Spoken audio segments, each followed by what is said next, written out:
You know what's cool about just staying with a feeling is, well, like sometimes, first of all, sometimes you have to like figure out where that feeling lives.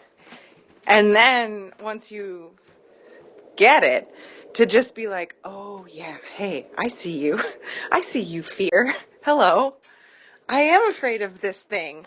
And then like, I feel so much lighter now that I've addressed it.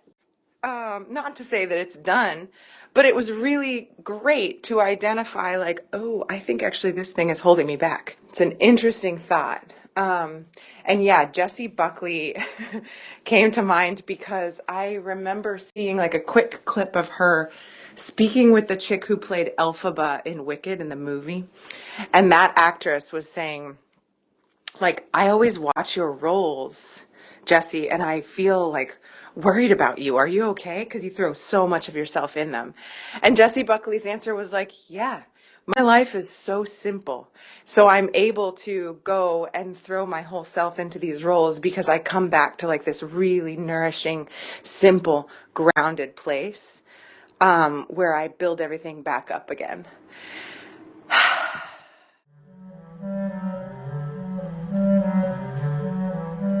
Welcome to Noticing, a podcast about nothing and everything at the same time.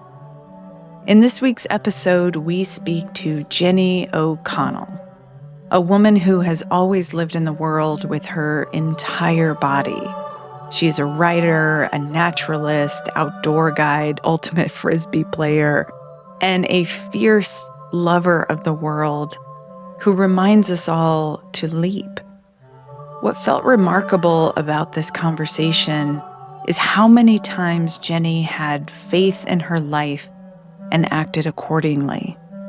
I know it inspired me, and I hope it inspires you. I hope you enjoy.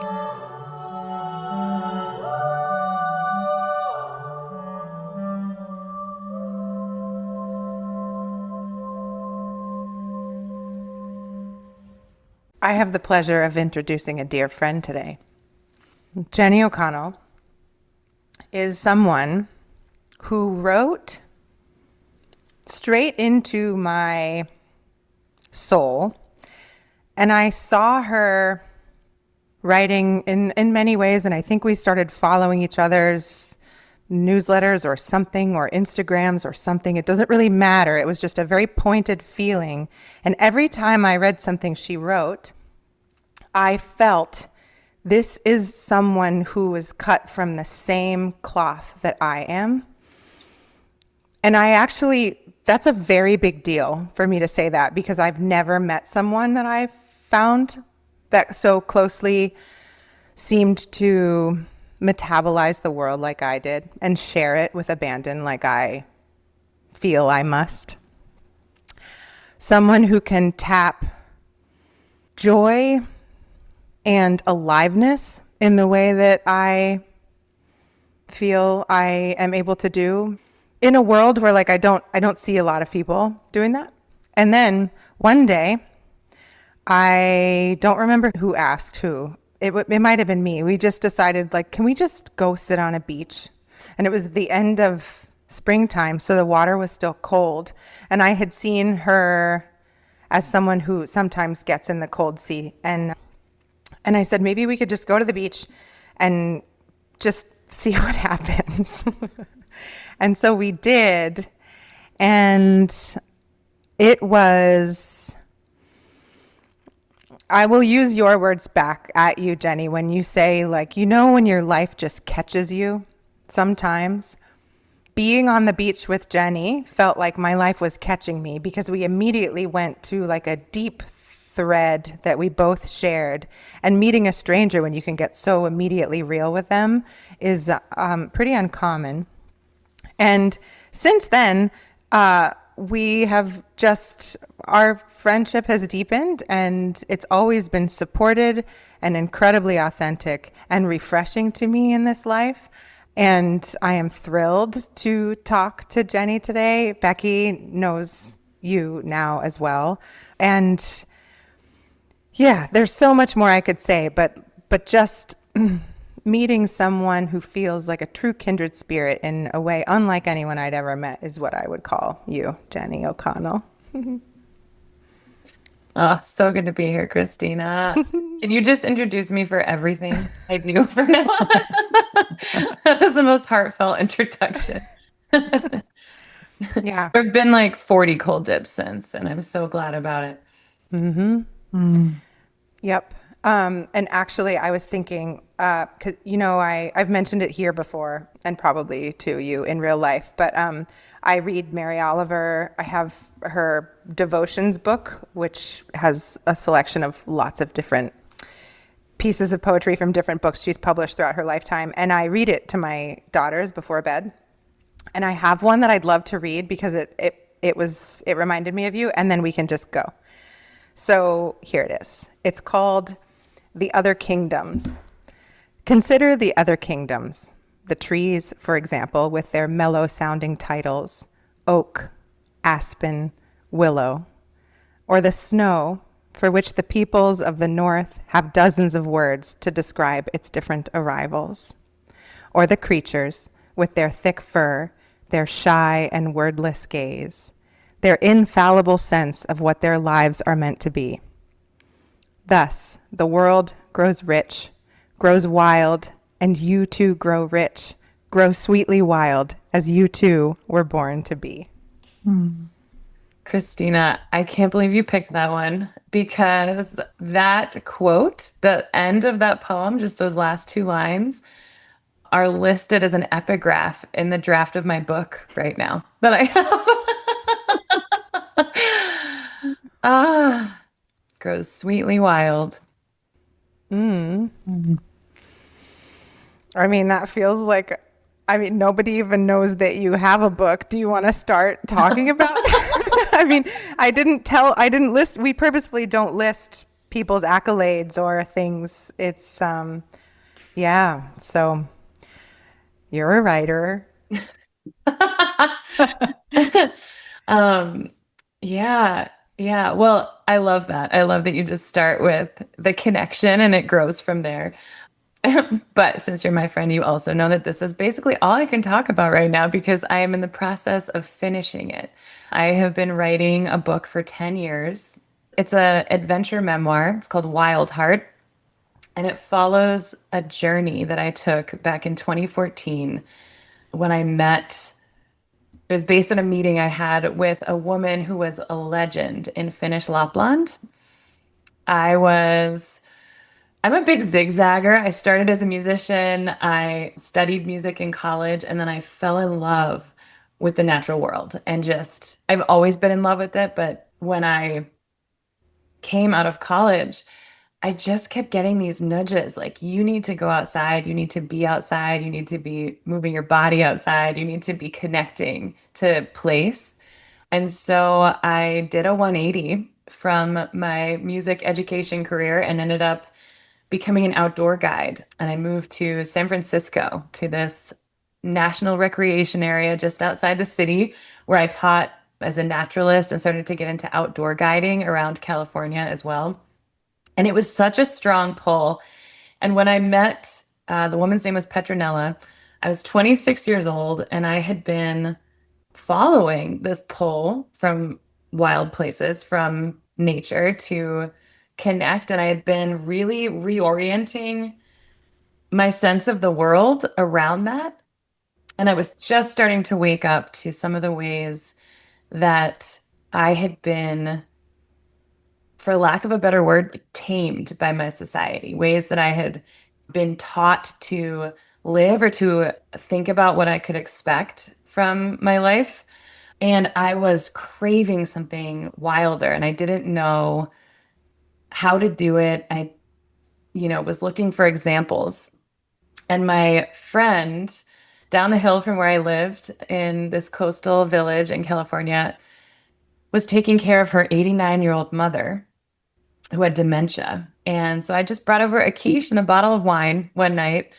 And the first thing that her mother said to me, she looked at me and she said, I walked to Lapland. And I was 26. and foolish enough to jump, Yes.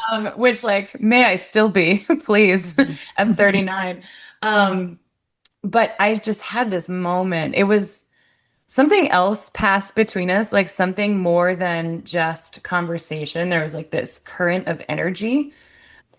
And I immediately just felt it in my gut. And I was like, fuck. Like, sorry, can I curse on here? Sorry. Absolutely. Okay. Yes. That's how it felt. It was like so guttural. It's just like, this is for me. I have to do this. I didn't even know what this was. Like, I learned that night from the woman whose name is Petronella Vandermoor and her daughter that in 1949, right after World War II, she was Dutch. She had gone to Finland with dreams of being a writer. She wanted to be a writer. And she, it was a time when Europe had been devastated by World War II, Finland in particular, because it was caught between these two major world powers and they were rebuilding after the war. And Petronella sailed into Turku, Finland, and made her way to Helsinki and just started interviewing the famous city elite. Like she just started getting in with these like hot shots in Helsinki. And then she ran out of money and ditched her hotel bills and fled the police north to Lapland, where on the way, she met this man on a bus who was a geologist who was heading into the gold fields where there was a gold rush going on. And so she convinced him to take her with him. And they set off on this 116-kilometer hike into the wilderness. And she ended up later signing on to just live and work with these gold prospectors in the wilderness. And she was there for about a month. And then she was arrested and deported by the secret police who thought she was a spy. um, they ended up finding out about the hotel bills and she stood trial in Helsinki. She was all over the newspaper. And then she was deported and she just disappeared. So they had been searching for her. The gold prospectors who loved her and her friends in Finland had been searching for her for 65 years when I met her. And she had never returned. She'd never reached out. She was very mysterious from that point on. Her family in the Netherlands was very like proper and they were horrified by this story. And when a reporter showed up at their house in Den Haag in the Netherlands, that was sort of it. Petrol was like, okay, I can't interact anymore. I have to protect my family from this. And so, anyway, in the absence of information, her legend grew and she became. There are books written about her. There's a musical named after her. There's a street named after her. There's a restaurant named after her. There are two hills in Lemmenjoki National Park named after her breasts because of bad gold prospector humor. Um, and she is just this sort of folk legend. I didn't know any of this. All I heard was I walked to Lapland and I left that night with this idea. It was wild to me because I was 26 when I met her. She was 26 in Finland. She turned 26 there. She wanted to be a writer. I had just fallen in love with creative writing. I had just taken my first writing class and was like all in. I had found this thing that just lit me up and deepened my perception of the world. And and our birthdays were like 11 days apart, plus or minus a lot of years. I don't know. There were just these weird synchronicities, and I was like, this is for me. And so I ended up quitting my job. And 1 year later, I walked and hitchhiked across Finland in Petronella's footsteps. I set out with this big red backpack from Helsinki and a mission to just retrace her path. And hopefully, what had struck me about her, in that back to that context of wildness and what I was missing and what I was searching for was just how powerful and self-possessed she was at 89 years old. She died 3 months after I met her. Wow. I only met her 3 times, and the next 2 times she could barely speak. Like I watched her sort of decline, and she just filled the room with her power. She was a very powerful woman, and so was her daughter. And I was like, what did she find? Out of 89 years of life, she chose this story for me. So why? And why me? And what did she find in Finland that made it so deeply into her soul and her psyche that she wanted to tell me that on her deathbed? So I walked north out of Helsinki, and between walking and hitchhiking, many twists and turns and getting lost along the way, I made my way up to Lemmenjoki National Park, where I lived with the modern day gold prospectors who are still up there for a couple of months. And it was the journey of my lifetime. And that is the book that I'm writing. I don't think I actually knew that I don't think I knew the origin story of having her daughter be your neighbor. Yeah. Yes. Um, and I should mention too, like, Petronella, she said I walked to Lapland, but she actually did not walk across Finland. It Mm. took me until I was like, I'm gonna do that too. And I like got all ready and I got to Finland, but all the books were in Finnish. And so as people started to slowly translate them for me, I learned that she had like, taken a bus. And so I kind of set out with this parallel but separate quest that was very much based on the feeling I got that first night and sort of the like foolishness and joy that you need in order to leap at something like that. And yeah, I go back to that self sometimes when I need to be brave and I ask her questions because that is a particular kind of uh, recklessness, I guess, that has opened up the rest of my life. We've had a couple conversations around this time and being in community. I find it so interesting that it was just you being neighborly and like going to your neighbor and bringing over a bottle of wine and was it a casserole or like A something? quiche. Yeah, a Yeah. quiche. Yeah. That unlocked this great adventure for you. And I love the mystery of it. You were asking why, why did she do this? And I was curious, did she ever give you answers or did you just have to live in those questions Mm, of why? That's a great question. I asked her why she went, and she just looked at me and very slowly she said, to tell a story. Hmm. Um, and I will say on this end of it too, I've been thinking a lot lately about the power of story, about how when we see ourselves in a story or see somebody that we could be in a story, it can be really catalytic. It can really change the course of our lives. And I think that's one of the reasons that I gravitate toward writing so hard. A story is sort of a conversation that keeps living long after you're gone. I love this image of thinking of our life as a story, and it makes me feel into we get to be our own author. Like so often, I think, I'll speak for myself. It can feel like life is happening to us, and this reframe of finding yourself in a story, the story of your own life, and like the authority to to write your own story or direct your own movies if you're drawn to movies.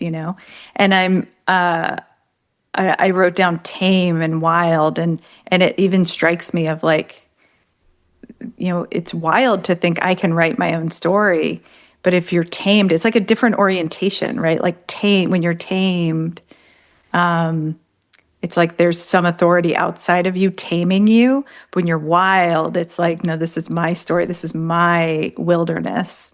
And I'm curious if you feel comfortable talking about it, like how did that tame feeling that you were realizing, how did that show up? Or like, how did you start to recognize that in you?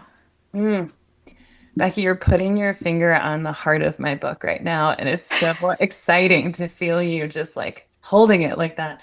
Um, yes. So I think many people can relate to this feeling. I believe that we are all born wild. We are all born with this sort of innate sense of self. And for me, as someone who has been socialized as a woman in our culture. It specifically was around the time that the culture started trying to tame my body. It was like, you have to make yourself smaller than you are. You have to look a certain way. You have to act a certain way. You can't be too messy or too loud or too much. And, I was this wild kid who was so in love with this world. And I've never lost that love. That is, I think, what actually called me back in the end. But I was always falling out of trees and skinning my knees and riding my bike and yelling, into the sunset. And like, it was just, I was like full on living in this world with my entire body. And when I started to learn that that wasn't acceptable, I started to lose connection to that part of myself. And it also coincided, strangely enough. I grew up in a city in Albany, New York, but I also spent every summer up in the Adirondack Mountains at this cabin that my family has.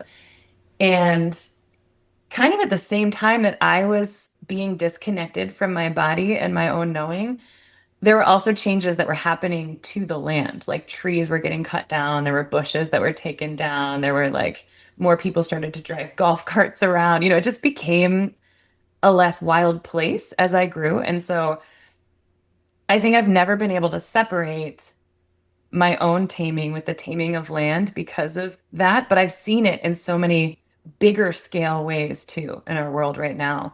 And so what really started to bring me back to myself, I had been disconnected from my own knowing in a way, because when you're disconnected from your body is a deep source of information and wisdom.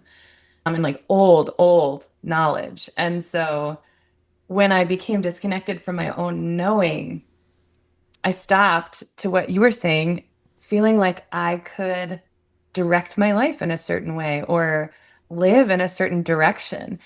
And what brought me back was actually following that pull to be outside and to, when I started working as a naturalist in California, I started seeing all these other rhythms of life that I had been disconnected from, but I was coming back to. And it just started to re-center me around this idea that we are all here and we are all alive and we are all connected, like so much more connected than we think.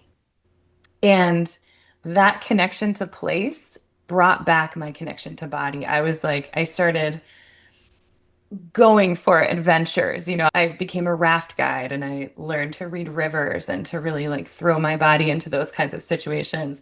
I would lead trips in Peru in the Andes, and after my students left, I would just like take myself on these wild hikes and really I was pushing my body so hard in wild places, because when I did, there would always be this moment where I could touch the divine again. I like became who I was trying to teach my students how to be. Like somebody who was, I would remember my own power, and I had forgotten it. We all have it, but I had forgotten it and I had lost touch with it. And so it was this embodied connection with the natural world and with adventure that brought me back fully. And that's why I think I was ready to jump when I met Petronella and I learned about that story. So this is really interesting. So we're here to talk to you, obviously, but I'm actually being put into the perspective of Petronella at 89 on her daughter's, I imagine her on a couch. Maybe she was on a bed, but like you just said, you believe we come into this world wild. I agree with that. I also think of cycles, life cycles. We come into this world wild. We leave it wild. There's like a big gap in between. And I'm thinking of Petronella and how she was at a point of distilling everything. My grandmother is 96 and she talks about how she lives in her memories more than in her physicality now. So like you're thinking about things. So I picture you as this 26-year-old sprightly little thing coming in with a quiche and a bottle of wine as a neighbor. And this woman has distilled her entire existence into those two sentences. I walked across Lapland to tell a story, to write a story, right? She had boiled things down into the essence of her wildness that she could hand like a torch to anyone who was willing to take it. And who knows, maybe she said that to every neighbor who popped by, or like the mailman. She's like, listen, I walked across Lapland today. I don't know. But you took it.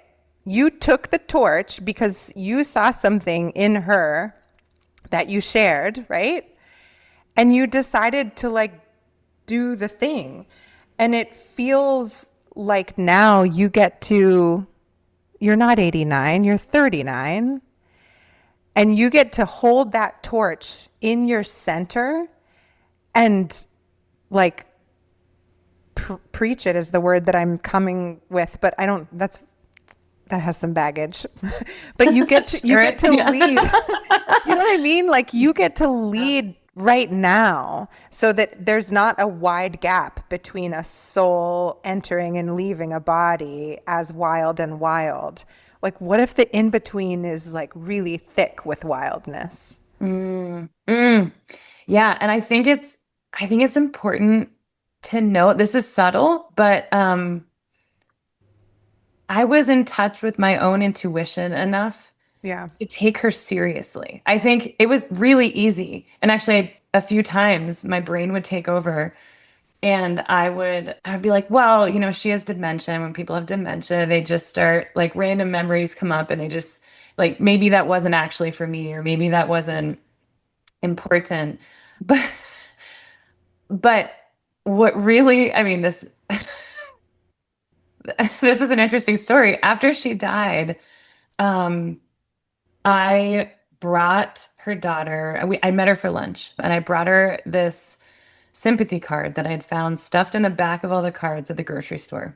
And it was this picture of the stars, and it was this quote from The Little Prince by Antoine Saint-Exupéry. And it was like, I don't know the exact quote, but it was basically like, in one of the stars I will be laughing, and one of the stars I will be living, and all you need to do when you miss me is look up at the stars at night. I'll look up the actual quote, but that was the gist of it. And I brought this to lunch with her daughter, and we're sitting there, we're eating our clam chowder, and her daughter looks at me and she says, mommy was a scientist. Like she didn't believe in heaven. She used to tell me that when she died, she'd go up and join the stars and she'd be up there and I could look up there and see her. And I was like, oh my God. So I just pushed the card across the table and I said, I think this is for you. And she opened it and she put down her spoon and just looked at me and she said, this is uncanny. You would never have known this, but this was my mother's favorite quote. This is what she believed. And if there was any doubt in my mind before then, there had been a couple of other interesting signs too that I was picking up on. But that was one where I was just like, all right, this was not an accident. This is for me. Oh, so my intuition comes to me in feelings, and that just gave me all the feels and welled my eyes. And I'm curious because you've been talking that you said you've really connected to your intuition, and you've talked a couple times about this pull. You kept getting this pull and you were following it. What is it? What is your experience of that pull and intuition? Like, how does it speak to you? I think the biggest thing for me has been not discounting it, not pushing it away when I feel it. Often things come to me as gut pulls, like I feel it in my gut, which is like it's a little nudge, it's a little tug. It's like I used to describe it as a hook behind my belly button that just yanks me forward. It's not always that obvious. Sometimes it's more like a little nudge. But I think when you get that tug or that little reminder, there's the choice to listen to it and there's the choice to ignore it. And I think that I was in touch enough with myself and connected enough to the world, like to the earth and to my own inner life, that I was able to act on it. I think the harder thing is not actually hearing it, it's actually acting on it. It's deciding, okay, this doesn't make sense. This doesn't make money. This is a ridiculous idea. It's probably really dumb, but I'm going to do it.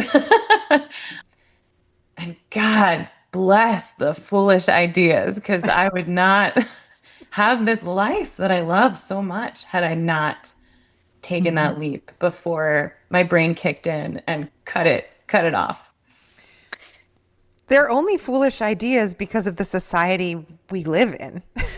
Oh yes, I say foolish with utmost love. Like No, I mean that totally. as a good thing. Yeah.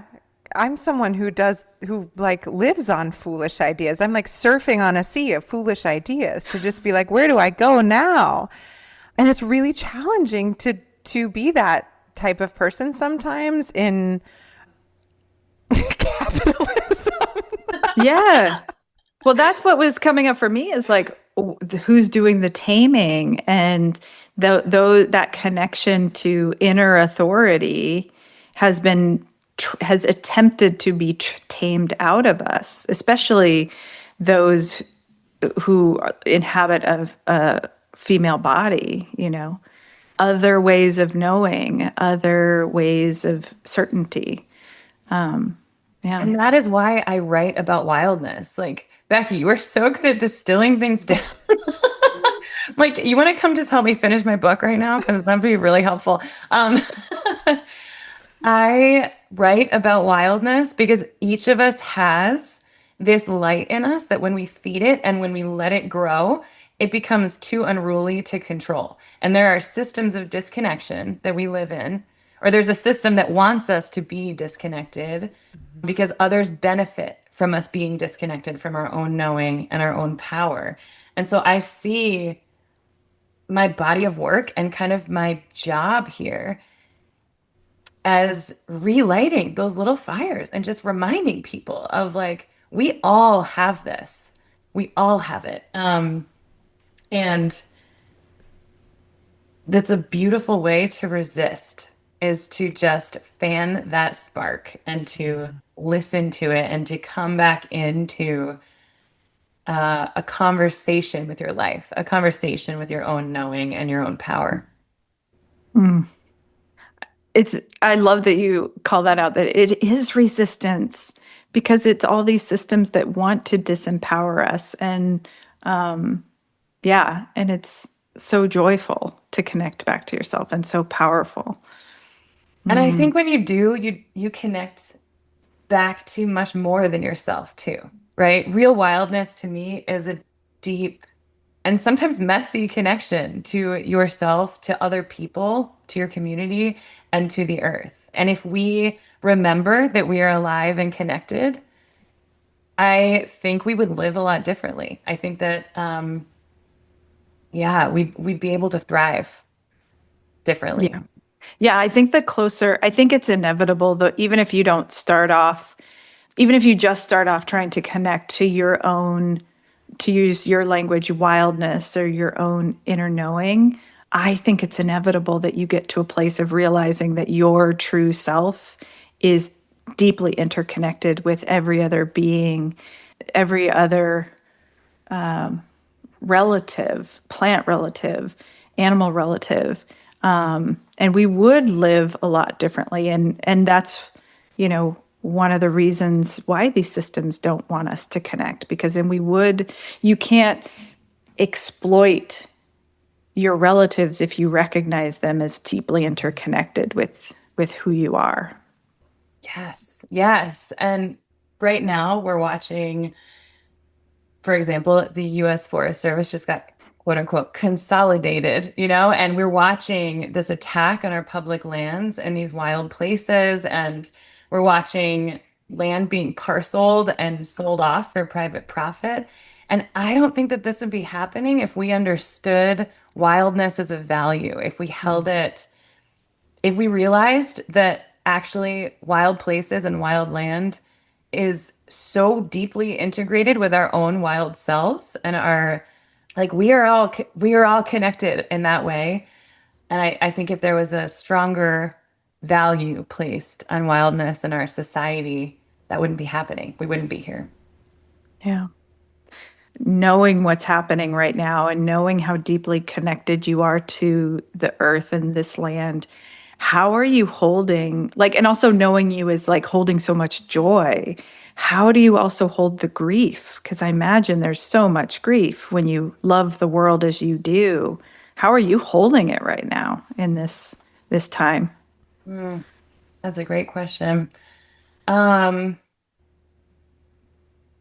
I think, to be honest, that I still have work to do around feeling my grief all the way. I think that I'm not there yet. And I'm probably not going to be able to fully finish this book until I can. But I do think I'm not alone there. There's so much coming at us all the time to grieve. And I go through cycles with it. It often hits me when my body is in motion somewhere. I'll be walking or I'll be biking or I'll be singing and all of a sudden I'll be weeping. Mm. And so I think my body lets me know when it's time to feel something like that, to feel something that deeply. I definitely root myself in a fierce love for place and for the people in my life and for myself. And so that kind of helps anchor me in those moments. But I will also say that there are wells of grief that I have not tapped into and I'm scared to. And I know that I need to go there. And I know that in order to really truly embody the wildness that I believe I need to hold, I have to sit down with it and let it in. And sometimes I do, and sometimes I'm kind of gliding along right on top of it, being like, not now, not now, not now.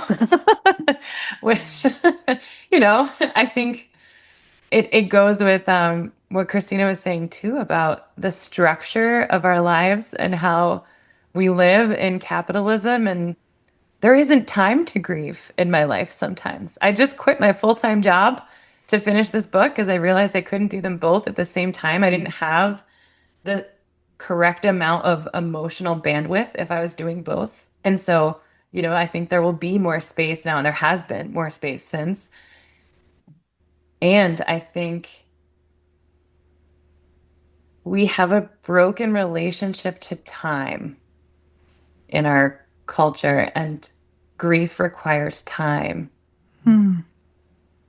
So I think what I'm trying to do right now to get at that deeper grief that I know is there, that I need to feel and process, is create more time around Hmm. it.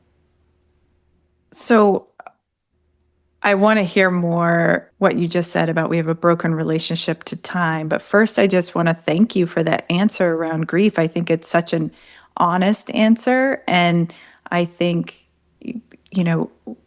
grief is not a linear process. So there is no like other side of grief.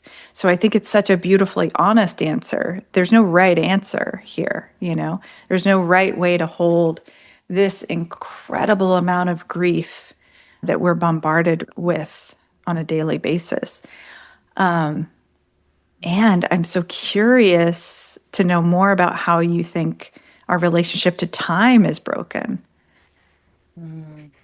Well, I'm generalizing, but I do think that that's true across our society. Um,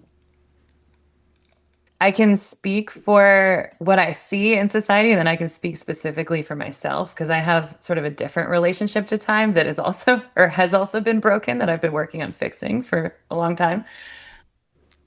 I think with the focus, especially in American culture, on productivity and producing, and we just have like a keep buying it, keep making it, keep sending it out. Like even with content. It's like never ending, it's you just have to like churn through so much of your life. I think that that culturally is our broken relationship with time. I think that when we give so much of our lives over to that sort of churn, we miss some of the things that want to deepen us, that want to get in, to heal us, to bring us closer to ourselves. And so, societally, that's what I see. And I've always lived kind of on the edges of that, like as a naturalist. I made, I think, like $11 an hour. So I never had a lot of stability to lose. Like I had the privilege of a loving family who was like, we support this, go. But they didn't support me financially. I had to figure it out. But I was actually afraid of taking a job that had more security attached to it because I was afraid I would get stuck because I saw people doing that. And it terrified me. And so for many years, I was a naturalist or a freelance writer. I mean, I am again now. I only had my full-time job for a year and a half. But it wasn't because of the security. There were other reasons. But yeah, I gave myself more time. I valued my time over the money that I could make or a 401k or honestly, other life decisions that I could have made. I'm 39 and I've had many loves in my life and many like beautiful committed partnerships, but I also lived too fast for partnership to really catch me for a while. So there are other things that it was like a choice that came with certain sacrifices. But my broken relationship with time happened. It's like both what broke it and also I think what is going to heal it. And like it's something that is really underneath so much of how I live is my relationship to mortality. In 2009, I think, yeah, early 2009. So I just graduated from college. I was driving from my college boyfriend's house in Corning, New York, to Albany on this icy interstate called 88 in New York. And my car hit a patch of black ice. And I flipped over the median and I rolled 3 times. And within moments, somebody had pulled over. There were men like helping me out of the car. My car was on its side, and so I had to stand on my own window to exit the car to get out. And so they pulled me out, and it was like freezing rain. And I heard one of them say, like, "Missed the river by this much," like just ahead of me. Couple hundred yards down the road, there was this river in a ravine. And I came out of that without a scratch. And it was my miracle. Like I got home that night. My dad came to pick me up. He was driving like 35 the whole way. I was speeding. I was also talking on my phone. Like it was a bad, like young look. But I will never forget. There was this moment where everything slowed down. They talk about this. They talk about the amygdala in your brain. And when you come to a near-death experience, it kind of slows the world down. And that's what they're talking about when people's lives flash before their eyes. My life did not flash before my eyes, but everything did slow down. And I could like see the coins falling out of my cup holder. And I had this moment where I didn't even think about whether I would die. I just felt my life inside me, like this light, this spark. And I was like, I want that. Like, I'm going to do everything I can to keep that lit. And so that's a really beautiful thing. And it also meant that when I moved to California and I threw myself into the world. Turns out there are so many things you can do. There's so many ways you can spend your time. I earned myself the nickname Hurricane Jenny because I was like everywhere all at once, biking in and out of the city in this bike with neon duct tape on the wheels and going to bluegrass and speedway meadows and playing Nerf gun spy wars and like rafting rivers and leading trips. And I was so determined to live my life hard that I then like spun out actually. And I came out the other side of that relationship with time where I like packed so much into my life that I was actually missing some of the depth of it. Yeah. And I was moving too fast and it became more of a reflex instead of a choice. And so the crashes in my book too. It's like how it starts because that really felt like an underlying launch for me. You know, it kind of launched me into this way of being that was like, okay, I have this one life. What am I doing with it? Am I living hard enough? Am I living the way that I would want to?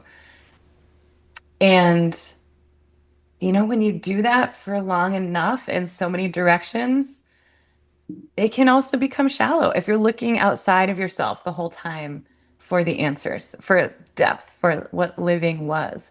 And so that was something that my journey across Finland did for me as well, was like, slow me down. You have a lot of time to think when you're walking across a highway, you know, like for miles and miles and miles along a highway. And so I had to slow down. I had to open myself back up to the possibility that I might be feeling grief, that I might be feeling these harder emotions. And I had to let all of that in and really let it season me, like deepen into who I was. And the gold prospectors, too, who lived up in Lemmenjoki, they were so comfortable. Well, you know, Finnish people in general have this reputation for being sort of cold and standoffish or shy, like they won't approach you. I learned that the only loophole to that is if you have a ukulele on your backpack. Because the people I met loved music and they'd always be like, what's that? Like, do you play that? But both like Finnish culture itself and especially the gold prospectors that I lived with who chose this life that is in the wilderness, it is pretty solitary. Like they go up there and they live in these one room wooden cabins in the wilderness and they dig for gold during the day and they like drink coffee and they make their food and they, you know, they just sort of like live in this rhythm of their own lives up there and they see each other sometimes, but a lot of them live in solitude. And when I was up there, I was offered a week in this cabin on the side of a river. It was very hard for me to like I pulled every single thing off the shelf and I put it back and I like, you know, just I really I went walking and I sang every night and I learned how to forage for things and I cooked myself dinner and I just like kept moving and eventually I slowed down enough to like really see my life and to understand that I was at sort of this threshold of becoming. I think all these stories that you're telling are making me think that wildness can look so many different ways. And we're having this conversation after, speaking of time, like we're having this conversation where for me personally, the last 2 years, I've allowed myself a lot of time. And I've allowed myself to keep my schedule less busy because I, like you, want to just attack the shit out of life and live as fully as possible. And that sometimes can get exhausting, even in its overwhelming, abundant goodness. And so, you know, I'm thinking like when I was living in New York City and I was walking down a beautiful little park and the light on the ground would catch me and I would think, wow, that's happening all over the place. And it's very slow and it's like, it could be the wallpaper of my existence if I want. So I started leaning into slower time, and John O'Donohue talks about slower time. It's so beautiful. And I listened to an episode of On Being and was like brought to hysterical crying in the car when he was talking about slowing time down and being present in slow time. And that, for me, being in nature in slow time and receiving my own life there has introduced me to my own wildness, which I would call the deepest connection to myself and everything else that I could possibly recognize, and then get to share in its many forms, this podcast included, with everyone else, to remind them. Like you're literally writing a book called Wild Heart, right? To like ignite the wildness in all of us. And I feel such a kinship to you because I feel like I'm doing that in my own way as well. And I wonder what your thoughts are about how wildness relates to divinity. Ooh, not what I thought you were going to say. I love that. I love that. I just dropped it. Or answer the question you thought I was going to say. You could do that too. Wow. Well, I'll start with the question I thought you were going to ask, which was like how wildness can show up in all these different ways, which I think is related to the actual question you asked. Yeah, I've been thinking about this a lot. I read this quote in a book called Writing a Woman's Life by Katherine Heilbrunn. And it was like, again, I'm going to paraphrase here. I might butcher it, but I'll try. It was, extraordinary women are the chief imprisoners of ordinary women. And it was all about how if somebody gets put up on a pedestal as being extraordinary, like what I did, quitting my life, walking across the country with a backpack, living with these gold prospectors in the wilderness, and a lot of other stuff that happened too that you'll just have to read about. Like that could be viewed as extraordinary. I did not see myself as extraordinary. I was just like, this is for me. I have to do it. And I'm listening deeply enough that I will. But I also think that it's really important to recognize wildness in all of its forms and all the places that you can look for it. You don't have to be grand. You don't have to walk across the country. You don't have to even like put something out into the world. It can be as simple as your deep noticing. It can be, I think about my ancestors, my grandmothers in particular, who came before me and the constructs that they lived inside of, which were even more restrictive. I'm guessing. I didn't know either of my grandmothers, but I know that the times that they lived in were either even more restrictive than the times we're living in now. And I think about what wildness might have looked like for them. One of my grandmothers on my dad's side, there's this story, this family story of it's not even a story, it's like a character trait. They would talk about how she would ride the back roads of the Adirondacks without like she would try to ride it without using the brake. She would just kind of, but I think about these little moments that make up a life, like the little ways that you reclaim who you are, or that you tap into something that like brings you joy or makes you feel alive. And those are everywhere. And so truly, there's nothing extraordinary about reaching for wildness. It is just right there. And it's about noticing it, to your point, Christina. And I think to get at your divinity question, I think God is in the details. It is in the noticing. It is in the presence. We are a creature that forgets that we're alive all the time. Yeah. And every time I remember, it's often when I've like experienced mortality or when somebody in my life who I love is sick, or, there are always these little moments that sort of bring me back to how short our lives are. I think living in that question and sort of dancing with that in a way allows us to touch something that is divine, or like to bring that divinity into ourselves. I think divinity is presence. I did know both of my grandmothers. Also, I love you so much. That question answer was so good. But like I knew both of my grandmothers. One recently passed and the other one is 96. And both of them came from, like, I know stories of their lives, and both of them were very devout. And both of them would see me letting my kids play naked in the mud at a family party, or see me singing in my studio, or see me taking a leap of faith into building something risky. And they would say, God is so happy.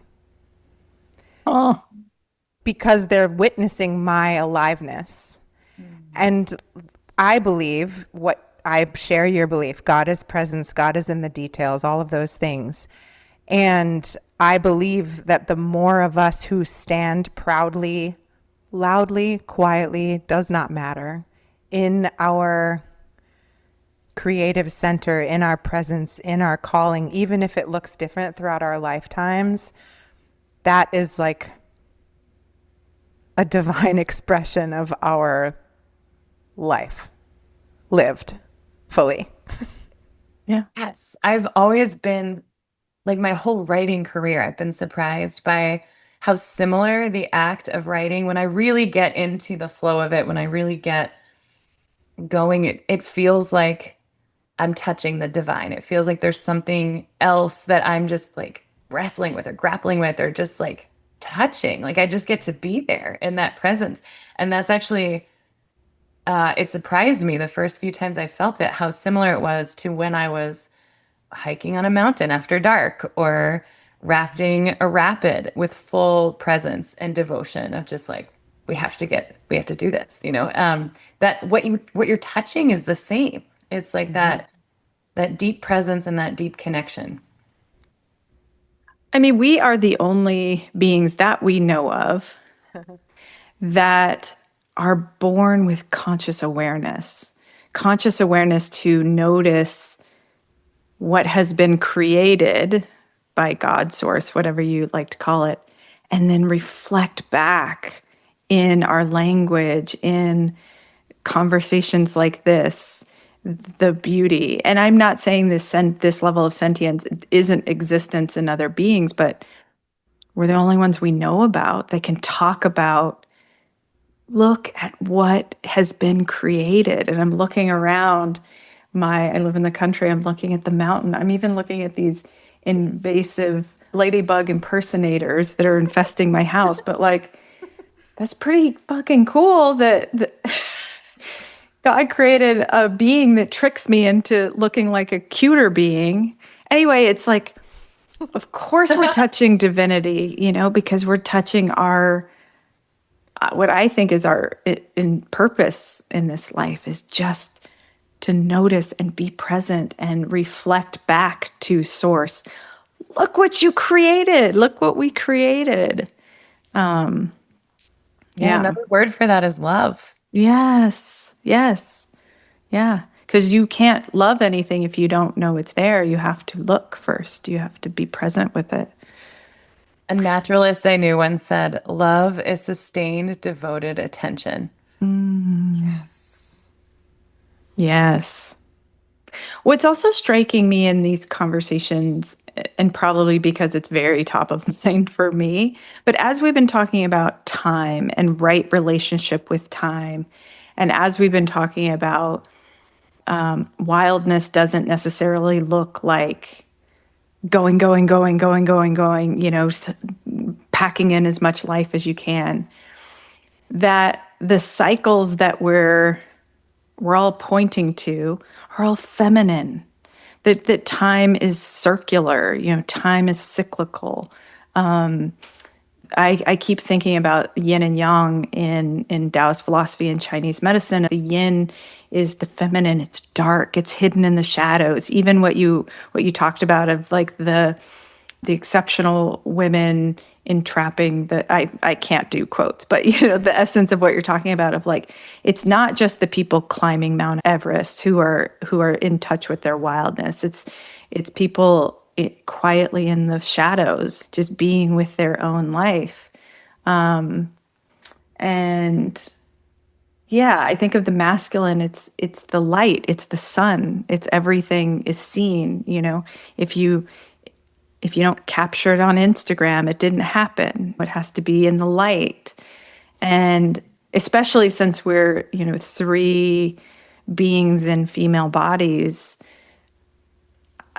I just think what I keep seeing us being pointed towards and orienting towards is a more feminine connection with time and with life, which is cyclical. There's a winter, what do you do in winter? Well, maybe that's a good time to grieve, Yeah. And I'm so grateful, especially as I think back to my female lineage, just the fact that we can have this conversation and start touching on and noticing we maybe don't have the right relationship with time right now means things are shifting and they're coming into consciousness. And, things like your book, Christina, your work, my teaching, like this, they're all coming at opening up possibilities for people to live a different way. Yes. And I'm always thinking about the people who came before me that built this, that made this possible. As you were talking, I was actually thinking about the book Women Who Run with the Wolves by Claudia Pinkola Estes, where it's all about that. It's about coming into your own cycles and finding your pack. And there are these sort of tenets of being wild. And that's been a foundational text for my thinking as well.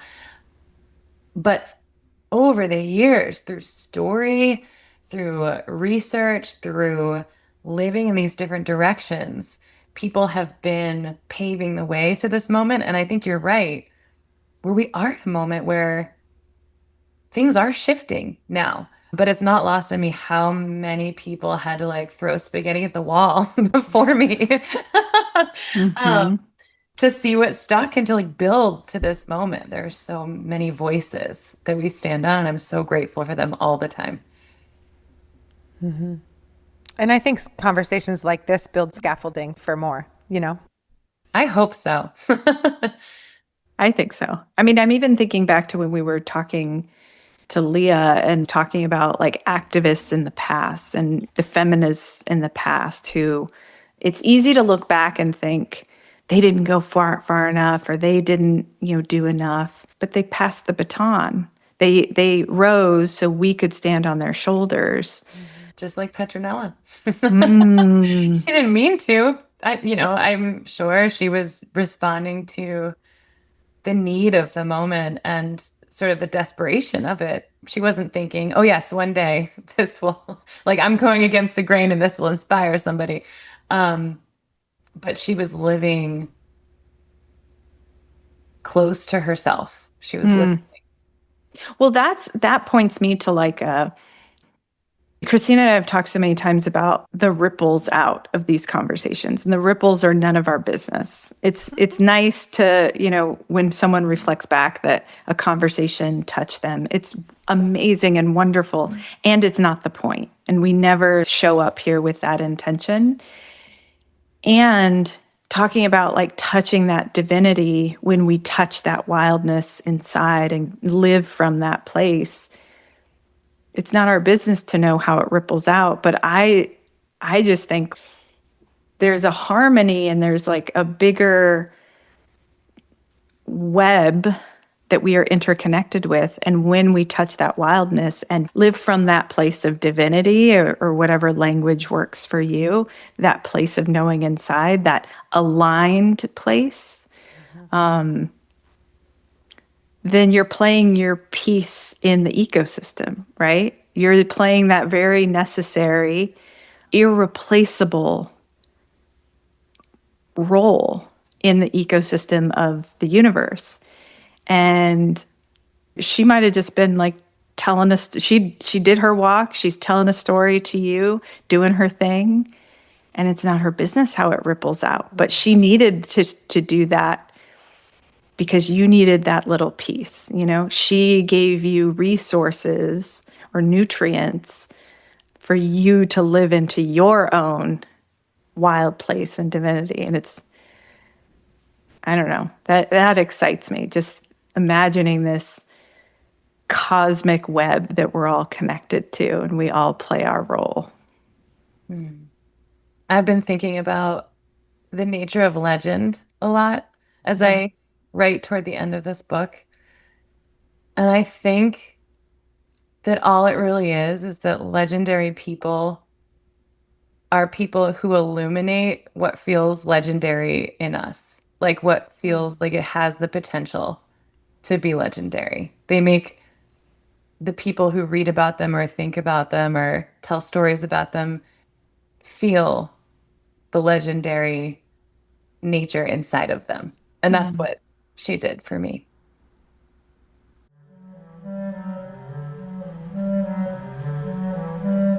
The music was recorded live as a part of the sound service at 3S Art Space in Portsmouth, New Hampshire in January 2025, where musicians responded to the changing light in the room that reflected and refracted through Christina's suspended artwork. Andrew Halchak, the composer of this piece, is playing bass clarinet, and Tomas Cruz and Katie Seiler are singing.